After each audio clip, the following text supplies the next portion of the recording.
बिस्मिल्लाहिर्रहमानिर्रहीम। तहरीक लब्बैक पाकिस्तान के अमीर हाफिज़ साद रिजवी और पीटीआई के चेयरमैन इमरान खान साहब ने जो चोरों की हुकूमत है, लुटेरों की हुकूमत है, इनका जीना महाल कर दिया है और हुकूमत को घुटने टेकने के ऊपर मजबूर कर दिया है। इससे पहले हमने देखा कि पीटीआई ने कई बड़े शहरों में बड़े बड़े जलसे किए। इसके बाद तहरीक लब्बैक पाकिस्तान भी मैदान में उतरी और तहरीक लब्बैक पाकिस्तान ने कई बड़े शहरों में बड़े बड़े पीटीआई से भी जलसे किए।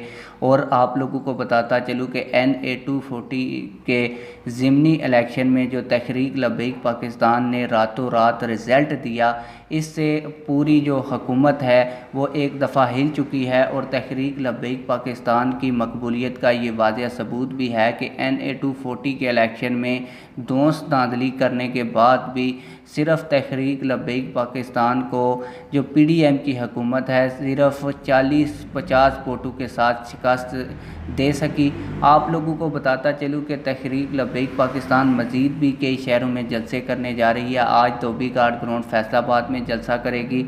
इसके अलावा इमरान खान साहब भी अभी लॉन्ग मार्च का ऐलान करेंगे। और आप लोगों को ये भी बता दूं कि पहले जो लॉन्ग मार्च इमरान खान साहब ने किया था उसमें इमरान खान साहब की इतनी तैयारी नहीं थी, लोग भी नहीं आए थे और मौसम बड़ा सख्त था, उसमें धरना देना बड़ा मुश्किल था। इसलिए इमरान खान साहब ने उस लॉन्ग मार्च को मुलतवी किया। फिर अभी जो मौसम है वो भी ठीक हो रहा है, बारिशों का सिलसिला भी जारी हो चुका है और जैसे ही मौसम थोड़ा ठंडा होगा तो फिर एक दफ़ा इमरान खान साहब हुकूमत का जीना महाल करेंगे और लॉन्ग मार्च लेकर इस्लामाबाद की तरफ आएंगे। आप लोगों की इस हवाले से क्या राय है? कमेंट सेक्शन में अपनी राय का ज़रूर इजहार फरमाएं।